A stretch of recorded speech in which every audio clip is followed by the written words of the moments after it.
यह स्थान उचित है। यहाँ पर कोई भी अश्व को नहीं ढूंढ पाएगा।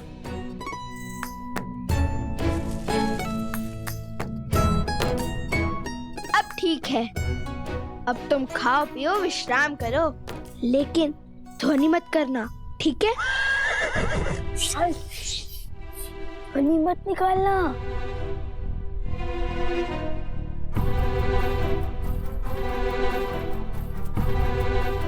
चलो।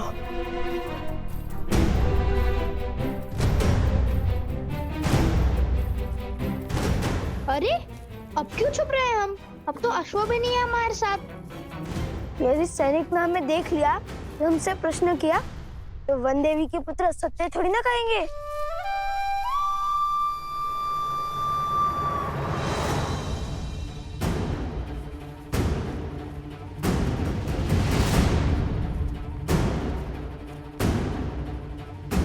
त्रिवेणी धाम निकट ही है, शीघ्र चलो।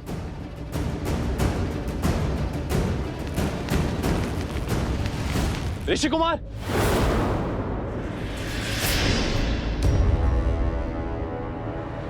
भागो! अरे रुकिए ऋषि कुमार।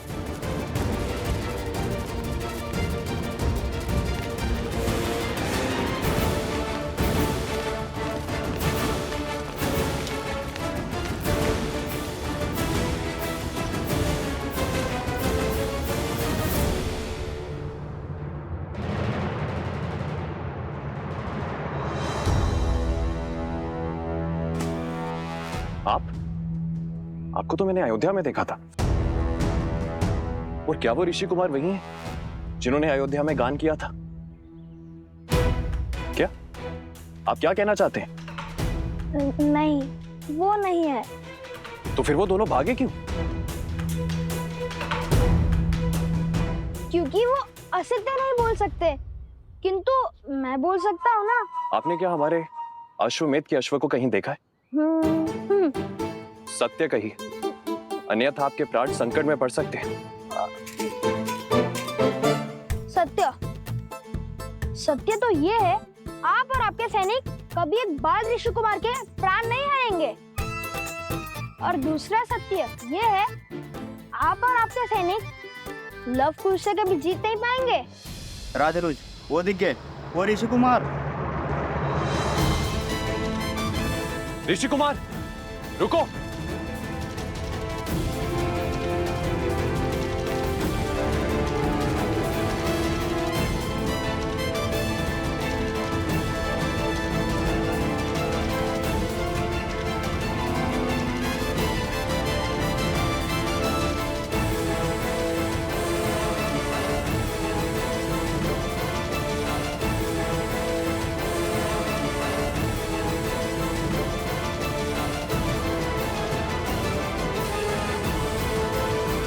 इन्हें यही छोड़ सकते हैं, किंतु रन छोड़ना कारता तो नहीं होगी ना? कभी कभी रन छोड़ देना, ये सबसे बड़ी रणनीति है।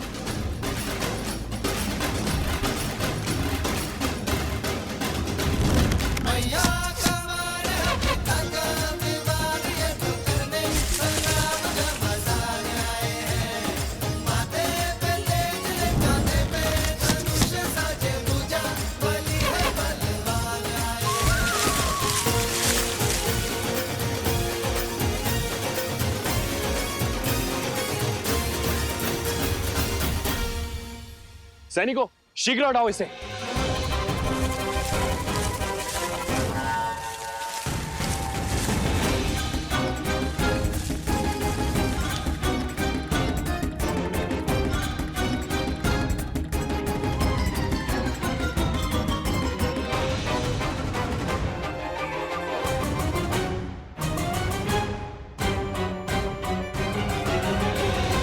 आज तक तो केवल रुके थे, अब फंसेंगे।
बस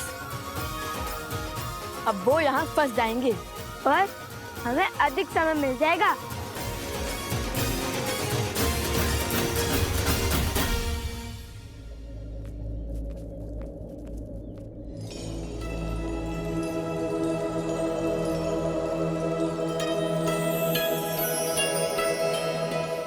अंततः हम त्रिवेणी धाम पहुंच गए।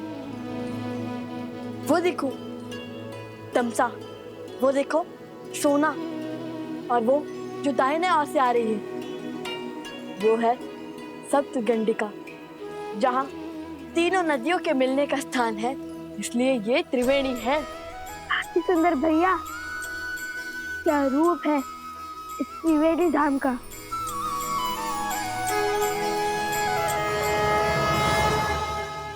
भैया अभी आंखें मूंदी तो मन में एक विचार आया।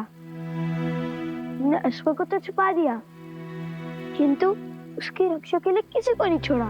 चल हम शीघ्र अतिशीघ्र सारे स्वर्ण कमल एकत्रित कर कर चलते हैं, ताकि किसी के वहां आने से पहले हम अश्व तक पहुंच सके।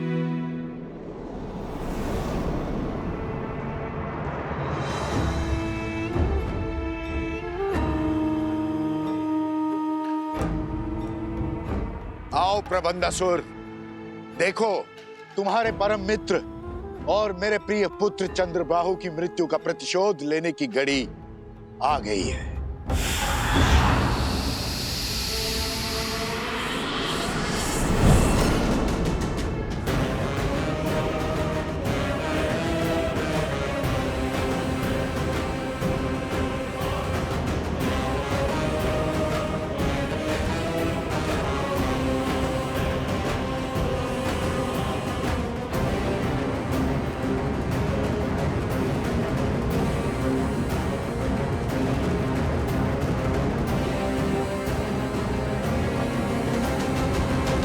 महाराज सहस्त्रमुख रावण की जय। महाराज, जिस क्षण की प्रतीक्षा में मैं अब तक जी रहा था, वो क्षण, वो प्रतिशोध का सुख देने के लिए आपका कोटि कोटि धन्यवाद। धन्यवाद मुझे नहीं, उन बालकों को दो, वही तो है इस सुअवसर के सूत्रधार।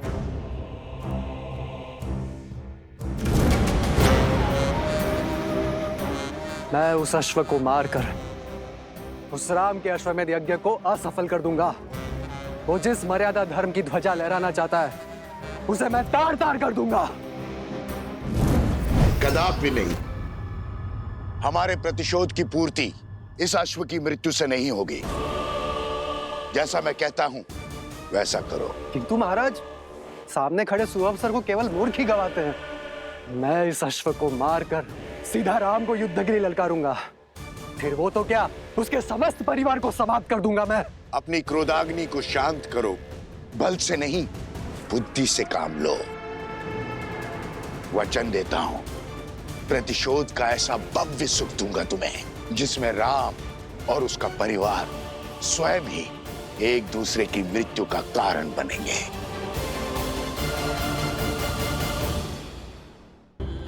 एक बार में सबको मारने में आनंद आएगा, या उन्हें स्वयं ही एक एक करके एक दूसरे को मारते हुए देखने में आनंद आएगा।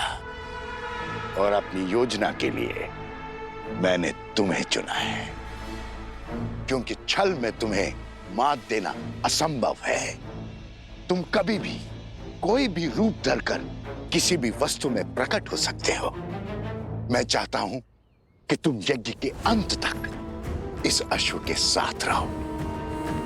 वो लवकुश बहुत संस्कारी और साहसी है। तुम मेरे साथ मिलकर इस अश्व को इक्ष्वाकु वंश के अंत का साधन बनाओगे। परंतु महाराज, किंतु परंतु यद्यपि कुछ नहीं सुनना है मुझे। जैसा कहता हूं वैसा करते जाओ।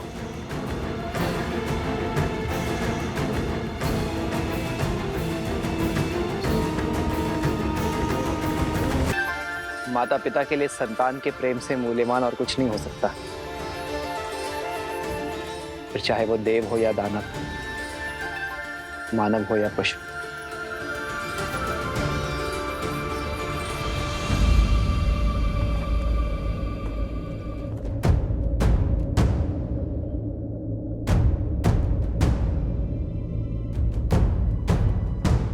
क्या हुआ सेनापति? शत्रुघ्न ने तुम्हें यहाँ क्यों भेजा? मुझे क्षमा करें महाराज, उन्होंने मुझे अति शीघ्र अयोध्या लौटने का आदेश दिया है, क्योंकि मेरी चौकसी में यज्ञ का अश्वक हो गया। अश्वक हो गए?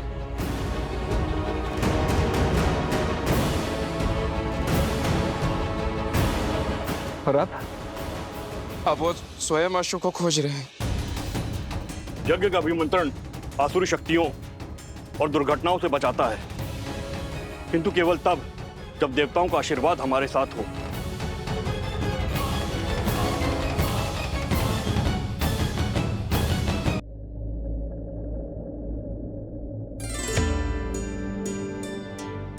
यज्ञ का अश्व लव और कुश ने पा लिया है। क्या इस पर अब भी कोई संकट आना बाकी है? क्या देवताओं को श्री राम का यज्ञ अस्वीकार है? उद्देश्य की पूर्ति हेतु बाधाएं तो मार्ग में आती ही हैं। रही बात देवताओं की, तो यज्ञ के विधि विधान, सभी नियम स्वयं पुरातन ऋषियों ने ही निर्धारित किए थे, जिन्हें देवताओं को भी मानना पड़ता है, क्योंकि ये विधि विधान ही तो हैं जो मानव समाज का आधार है। अर्थात श्री राम के जीवन की पीड़ाएं अभी तक समाप्त नहीं हुई। नहीं प्रिय गणेश, ऐसा नहीं कहते, क्योंकि मेरे आराध्य नारायण ने तो अवतार ही संसार की पीड़ा भोगने के लिए लिया है। मैंने तो केवल एक बार समुद्र मंथन में विषपान किया था, परंतु मेरे आराध्य तो प्रत्येक अवतार में भिन्न भिन्न प्रकार के विष का पान करते हैं। परंतु जैसे मैंने विष के प्रभाव को अपने शरीर में व्याप्त नहीं होने दिया, वैसे ही मेरे आराध्य ने भी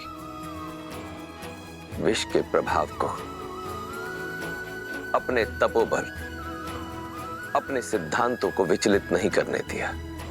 केवल एक भिन्नता है महादेव, आपके कंठ में विष रोकने के लिए मैंने अपनी शक्ति का प्रयोग किया था, किंतु यहाँ राघव और सीता के पास तो साथ का भी सुख नहीं है।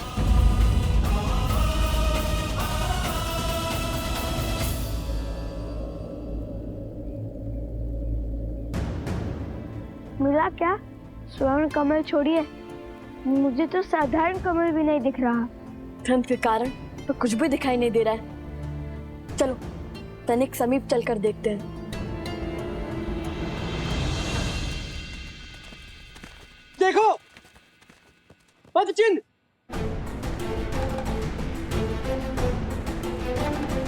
अरे अरे रुक जाइए, ये कोई छल है।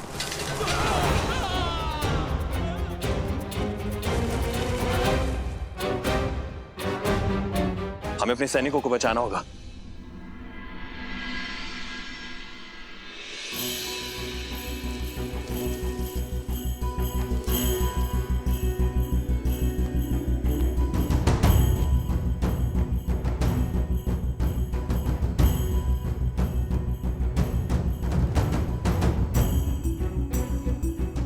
यहाँ भी नहीं है।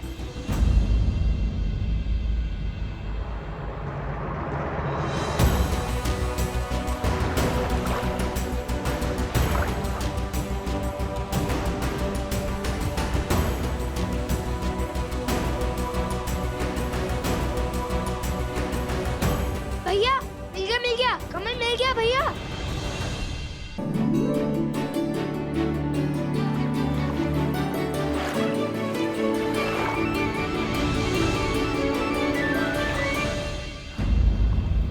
हाँ, कमल तो है, किंतु स्वर्ण कमल नहीं। आज सोम हमारे साथ नहीं है, तब भी दुर्भाग्य हमारा पीछा ही नहीं छोड़ रहा। हाँ,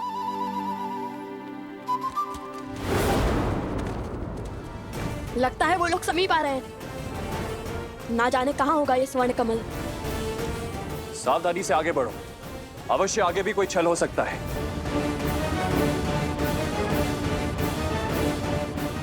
कुछ कहीं हम कुछ भूल तो नहीं रहे?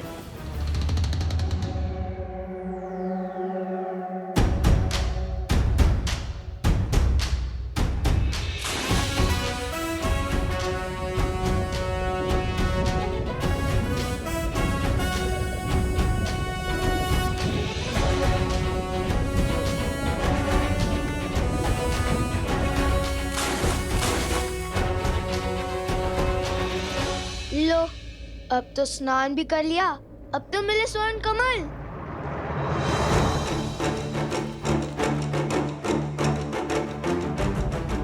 भैया ये आने वाले हैं, चलिए पानी के भीतर छुप जाते हैं। ऐसे कब तक छुपेंगे कुश?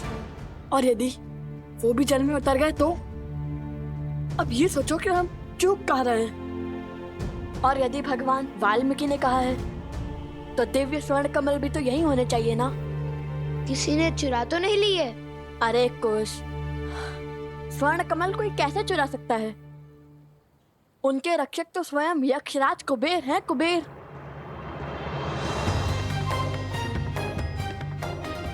तो यहाँ चूक हुई है हमसे। कुबेर मंत्र का जाप करने को कहा था गुरुवर भरद्वाज ने हमें।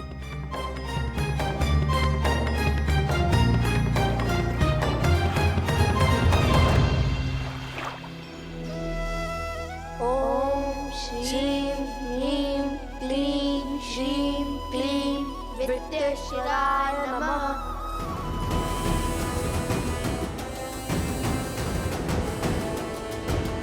नदी की ओर चलिए। अवश्य ही वो अपनी प्यास तृप्त करने नदी की ओर भागे होंगे।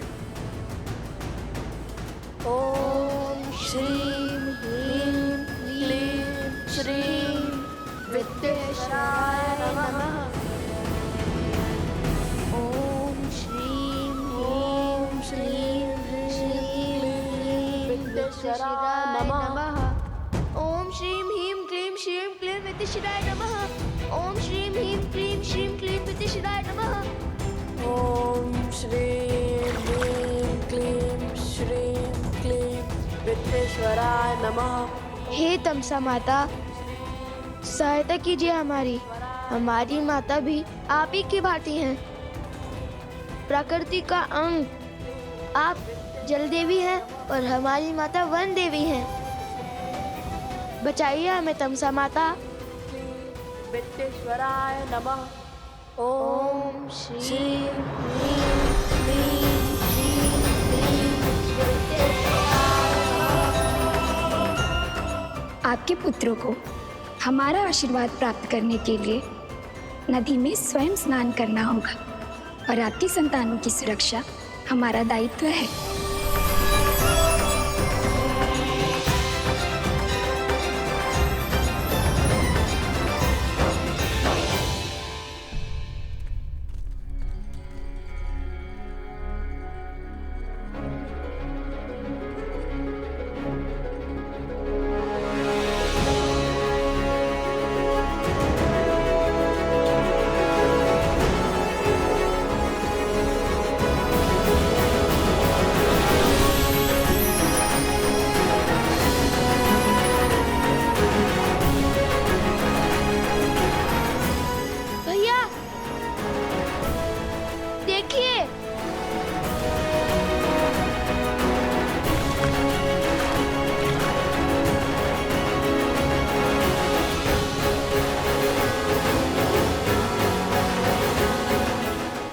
ये तो कुबेर की नगरी अलोकापुरी का द्वार है।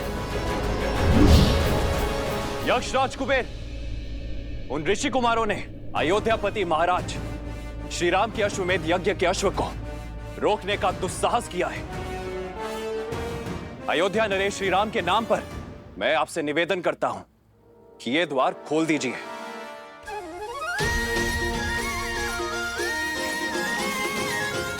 ये तो अवश्य ही यक्षराज कुबेर की नगरी आलोकपुरी लगती है। ठीक वैसा ही है ना जैसा हमारे गुरुवर ने पढ़ाया था। भैया महल का द्वार खुल चुका है, चलो भीतर चलते हैं। यदि कोई मिला तो उनसे स्वर्ण कमल का पता पूछ लेंगे।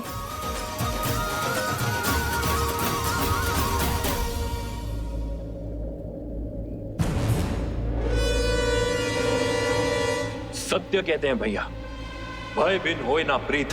यक्षराज कुबेर, यदि आपने ये द्वार नहीं खोला तो आपको मेरे बाणों का सामना करने के लिए सज्ज होना पड़ेगा। और स्मरण रहे, इक्ष्वाकु वंशजों के बाण कभी भी खाली नहीं गए हैं।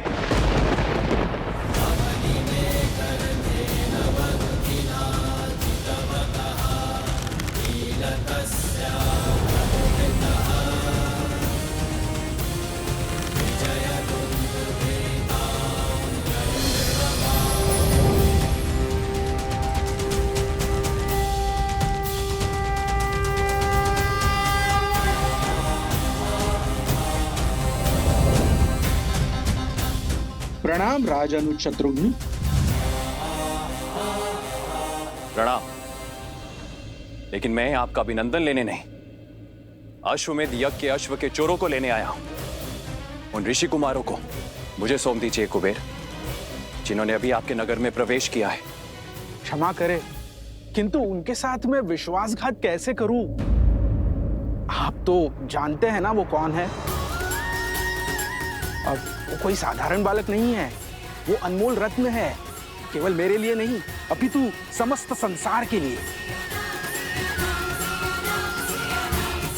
सब जानता हूं मैं, जानता हूं कि उन्होंने अश्वमेध यज्ञ के अश्व को चुराकर कहीं तो छुपाया है।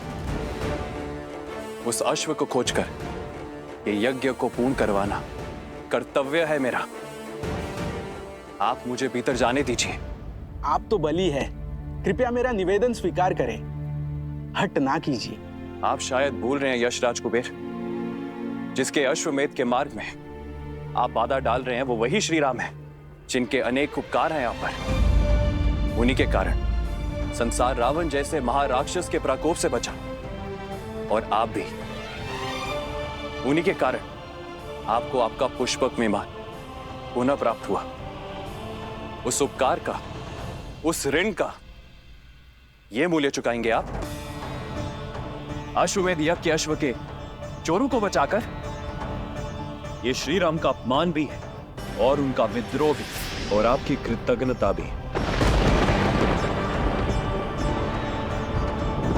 सब स्मरण है मुझे, कृपया आप मेरी दुविधा समझने का प्रयास तो कीजिए। मैं धर्म संकट में फंस गया हूं, मैं उन बालकों को आपको लौटा नहीं सकता। वे कोई साधारण बालक नहीं है, वो किसी वनदेवी या किसी ऋषि के पुत्र नहीं है। हो सकता है, किंतु धर्म संकट मेरे समक्ष भी है यशराज कुबेर। अनुजराज, धर्म संकट के कारण तो व्यक्ति को अपना धर्म स्पष्ट रूप से दिखाई देता है। यदि इस परिस्थिति में आप आलोकपुरी में प्रवेश करेंगे तो अश्वमेध यज्ञ के नियमानुसार जैसे ही आप भीतर आएंगे तो यह माना जाएगा कि आप आलोकपुरी पर आक्रमण कर रहे हैं। कृपा करें, मेरी विडंबना समझने का प्रयास करें।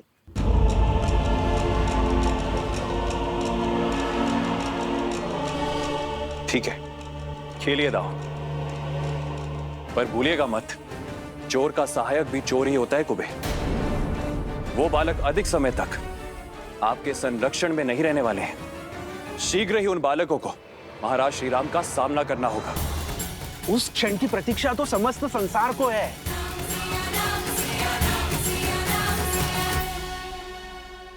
सहस्त्र मुख की माया यही जाने, न जाने कैसे कैसे दांव खेलता है ये।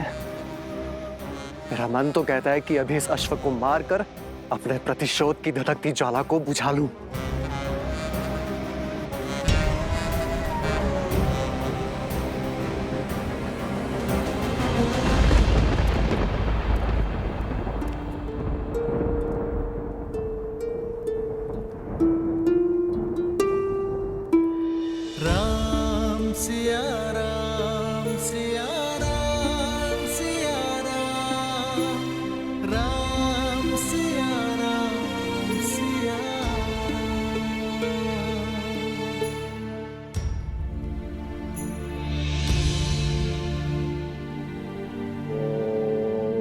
ब्रह्मदेवाय नमः।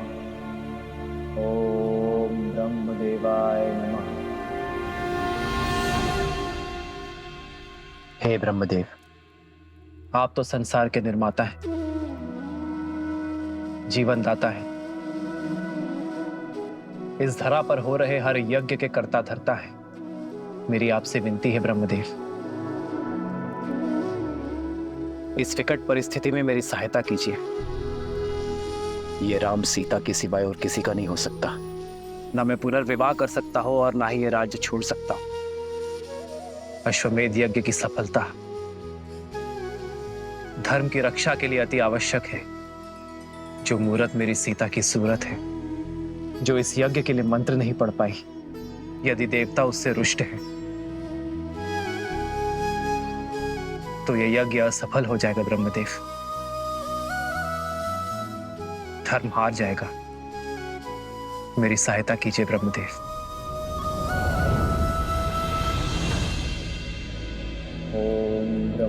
ब्रह्मदेवाय नमः। ओम ब्रह्मदेवाय नमः। ओम ब्रह्मदेवाय नमः। ओम ब्रह्मदेवाय नमः। ओम ब्रह्मदेवाय नमः। ओम ब्रह्मदेवाय नमः। महादेव। प्रणाम महादेव। प्रणाम देवी पार्वती। प्रणाम ब्रह्मदेव। समस्या विकट है, किंतु आपके अतिरिक्त किसी और के पास इस समस्या का कोई समाधान नहीं। ब्रह्मदेव, सृजन, जीवन और मृत्यु तीनों ही परस्पर जुड़े हुए हैं। जैसे ही सृजन का विचार आकार लेना आरंभ करता है, जीवन आरंभ हो जाता है। जैसे जैसे जीवन विकसित होता जाता है, मृत्यु का समय निकट आ जाता है और मृत्यु के आते ही एक नए सृजन का शंखनाद हो जाता है। परंतु अभी द्वापर और कलियुग आने में समय शेष है। ऐसे में यदि रामावतार ने इस युग में अपने कर्म पूरे नहीं किए, तो द्वापर में राक्षसों और असुरों की शक्ति का प्रभाव बहुत अधिक बढ़ जाएगा। और यदि ऐसा हुआ ब्रह्मदेव, तो द्वापर युग का स्वरूप कलियुग जैसा होगा और स्वयं कलियुग का स्वरूप तो नरक से भी अधिक दुर्दांत और भीषण सिद्ध होगा। इसलिए यह अनिवार्य है कि त्रेता युग में नारायण का रामावतार अपने सभी उद्देश्य, अपने सभी कर्म सफलतापूर्वक पूर्ण करे। रही बात जीवन की रक्षा की, तो जीवन की रक्षा तो केवल सृजन अर्थात स्वयं ब्रह्म ही कर सकते हैं, मृत्यु नहीं। इसलिए हे ब्रह्मदेव, मेरे आराध्य नारायण की रक्षा केवल आप ही कर सकते हैं।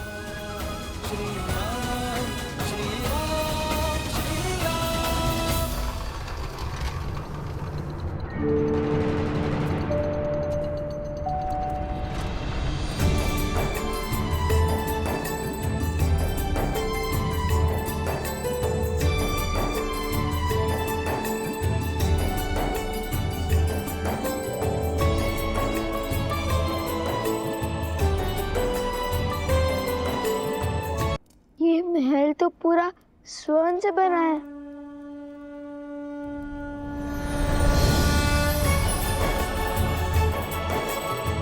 आइए आइए ऋषि कुमारों।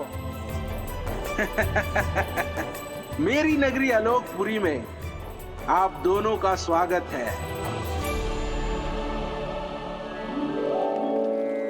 कहिए, किस प्रयोजन से आना हुआ? प्रणाम कुबेर देव। घर से तो माता सीता को खोजने का प्रण लेकर निकले थे, किंतु भगवान वाल्मीकि के आदेश अनुसार पहले हमें हमारी माता वन देवी के लिए स्वर्ण कमल लेने जाना है। असंभव को संभव करने की शर्त रखी है भगवान वाल्मीकि ने आपके समक्ष। देखिए, हमें स्वर्ण कमल दे दीजिए। क्षमा करें, वो संभव नहीं है। मेरी बात मानिए कुमारों, आप आश्रम लौट जाइए और अपना जीवन तपस्या में लगाइए। कदाचित उचित समय आने पर आपको वो स्वर्ण कमल मिल जाएगा। सुनिए, त्रिकालदर्शी है भगवान वाल्मीकि। यदि उन्होंने हमें स्वर्ण कमल लाने के लिए कहा है, तो वो हमारे माता सीता तक पहुंचने का मार्ग बनेंगे स्वर्ण कमल, अन्यथा बल से छीन लेंगे।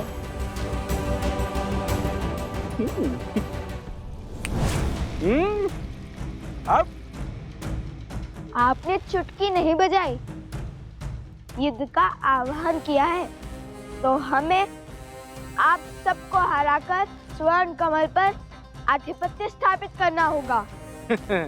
मैं सज्ज हूं। आक्रमण!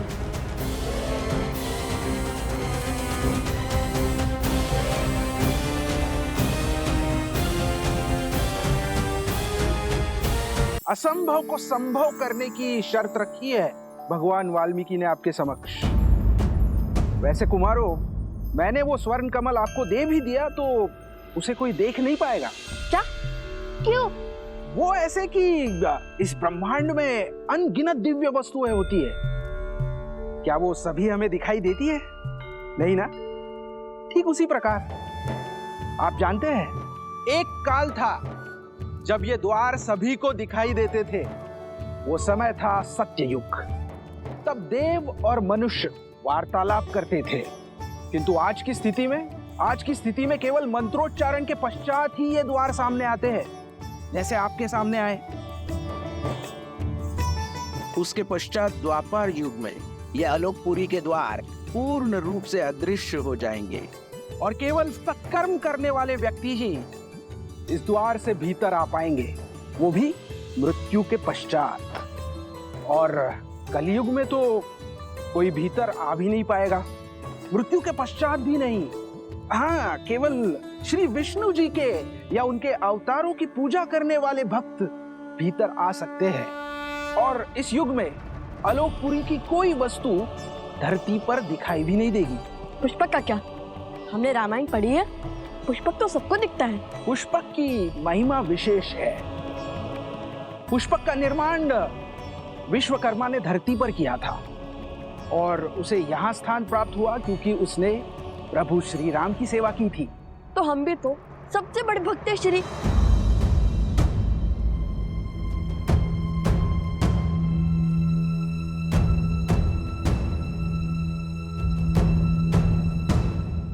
देखिए, हमें स्वर्ण कमल दे दीजिए। हमारे भगवान वाल्मीकि के आदेश का उल्लंघन नहीं कर सकते। क्षमा करें, वो संभव नहीं है।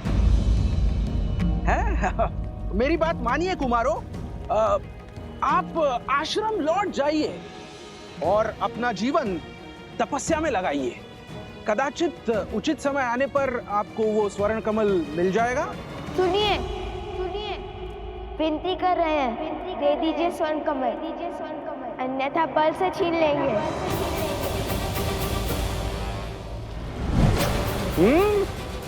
अब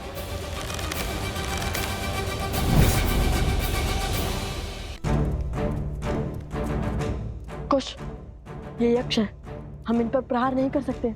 पर ये हम पर प्रहार करने से चुकेंगे नहीं। परंतु मैंने ये भी नहीं कहा, ये हम अपना बचाव भी नहीं कर सकते।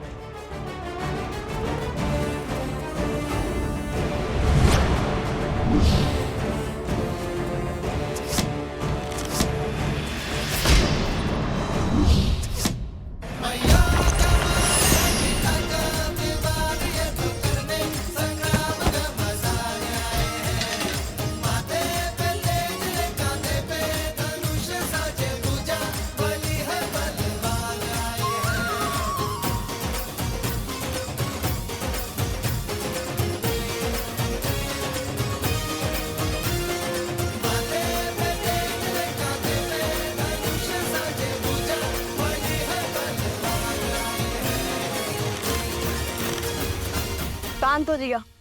अब यदि हम चाहे तो आपको और आपकी सेना को हमारे बाणों से चलने भी कर सकते हैं, परंतु करेंगे नहीं। हमें स्वर्ण कमल दे दीजिए और ये अध्याय यही समाप्त कीजिए। इतनी शीघ्रता क्या है?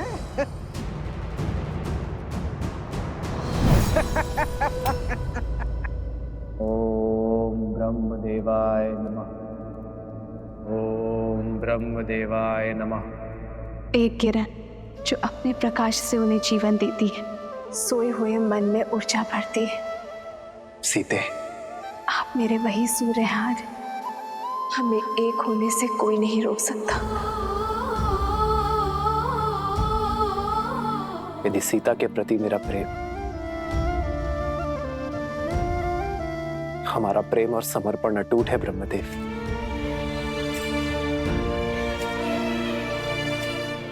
तो सीता की ये प्रतिमा जो मेरे लिए जीवंत है, संसार के लिए भी उसे प्राणवान कर दीजिए ब्रह्मदेव।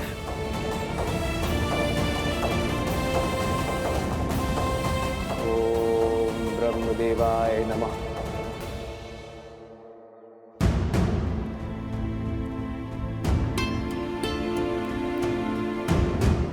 क्या हुआ वन देवी, कुछ चिंतित लग रही हैं आप।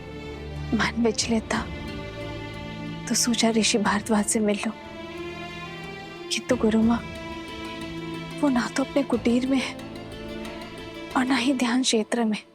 ऋषि भारद्वाज अपने आश्रम में है। ब्रह्मदेव जयंती की सज्जा का अवलोकन कर रहे हैं। वो हर वर्ष भव्य पूजा करते हैं ब्रह्मांड की सृजनकर्ता को प्रसन्न करने के लिए। अभी कुछ समय में लौट आएंगे। यदि ऐसा है तो गुरु माँ मुझे आज्ञा दीजिए, मैं जाके उनका मंदिर स्वच्छ कर देती हूँ। किसी कार्य में व्यस्त रहूंगी तो मन भी विचलित नहीं होगा। क्यों नहीं पुत्री, तुम्हारी श्रद्धा के दीप से पूरा आश्रम जगमगाएगा।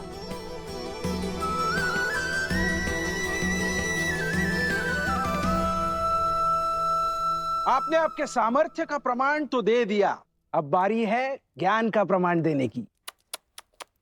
बड़े हट्टी हैं आप यक्षराज, देते हैं अब अपने ज्ञान का प्रमाण। पूछिए, क्या पूछना है? तो मेरा पहला प्रश्न,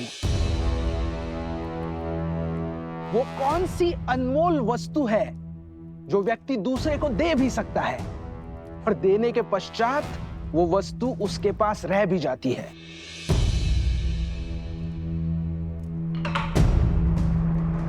प्रेम। प्रेम बांटने से घटता नहीं है, कभी कभी दुगना लौट कर भी आता है। अति उत्तम। अब दूसरा प्रश्न, साहसी व्यक्ति के लिए सबसे कठिन कार्य कौन सा होता है? कर्म करना या कर्म से बचना?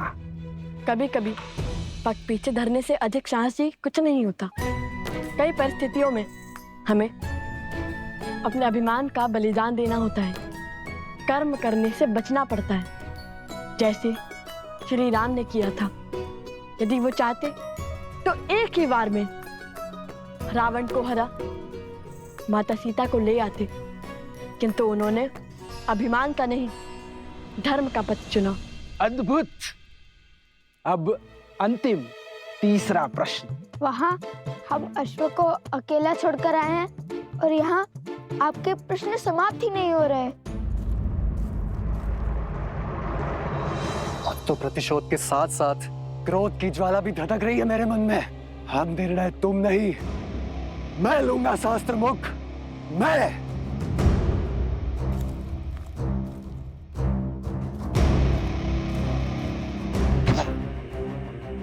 इतने वर्षों में कुछ भी नहीं कर पाया वो सहस्त्र मुख रावण, और तो और अपने ही पुत्रों के प्राण लील गया।